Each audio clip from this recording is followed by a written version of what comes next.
Hi hello guys welcome to my channel. ఈరోజు మనం బెండకాయ పులుసు ఎలా తయారు చేసుకోవాలో చూద్దాం. ముందుగా స్టవ్ ఆన్ చేసుకుని ప్యాన్ హీట్ అయిన తర్వాత 5 టేబుల్ స్పూన్స్ ఆయిల్ని యాడ్ చేసుకోవాలి. ఆయిల్ హీట్ అయిన తర్వాత 1/2 టీ స్పూన్ మెంతులు, 1/2 టీ స్పూన్ జీలకర్ర, 1/2 టీ స్పూన్ ఆవాలు వేసి వేయించాలి. కొద్దిగా కరివేపాకు, 4 పచ్చిమిర్చి, సన్నగా తరిగి పెట్టుకున్న ఆనియన్స్ ముక్కల్ని వేసుకోవాలి.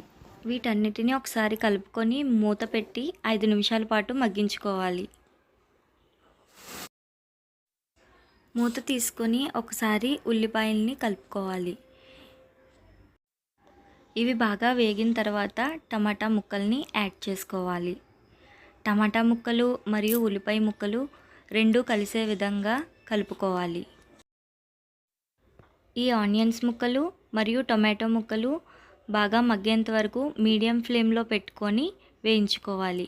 ఆయిల్ పైకి తేలిన తర్వాత ముందుగా తరిగి పెట్టుకున్న బెండకాయ ముక్కల్ని వేసుకొని కలుపుకోవాలి. బెండకాయ ముక్కలు వేసుకొని కలుపుకున్న తర్వాత మూత పెట్టుకుని 5 నిమిషాల పాటు మగ్గించుకోవాలి. ఇవి మగ్గిన తర్వాత ఇందులో 1/2 టీ స్పూన్ అంత పసుపుని యాడ్ చేసుకొని మొత్తం కలిసే విధంగా కలుపుకోవాలి.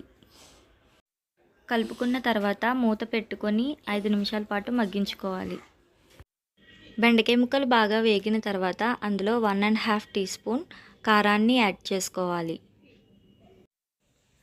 ఇప్పుడు కారాన్ని బెండకాయ ముక్కలకి పట్టే విధంగా కలుపుకోవాలి.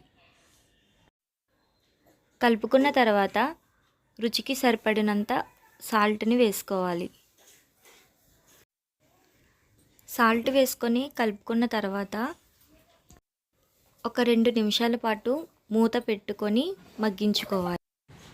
ఒక పెద్ద నిమ్మకాయ సైజు అంతా చింతపండుని తీసుకొని 2 గ్లాసుల నీళ్లు పోసుకొని నానబెట్టుకోవాలి. కర్రీ క్వాంటిటీని బట్టి ఇక్కడ మీరు తీసుకున్న వాటర్ని అడ్జస్ట్ చేసుకోవాలి. ఇక్కడ నేను చేసే కర్రీకి ఈ గ్లాస్తో 3 గ్లాసుల నీళ్ళ వరకు ముందుగా పిసికి పెట్టుకున్న చింతపండు రసాన్ని కర్రీలో యాడ్ చేసుకోవాలి. చింతపండు రసం వేసుకున్న తర్వాత పూర్తిగా కలిసే విధంగా కలుపుకోవాలి.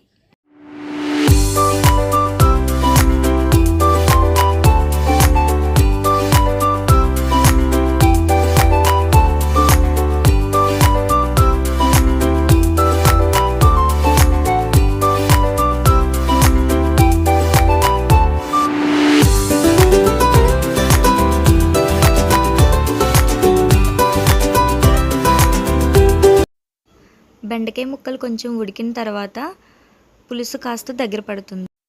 కాస్త థిక్ కన్సిస్టెన్సీ రాగానే స్టవ్ ఆఫ్ చేసుకోవడమే. అంతే, గుమగుమలాడే బెండకాయ పులుసు రెడీ అయిపోతుంది.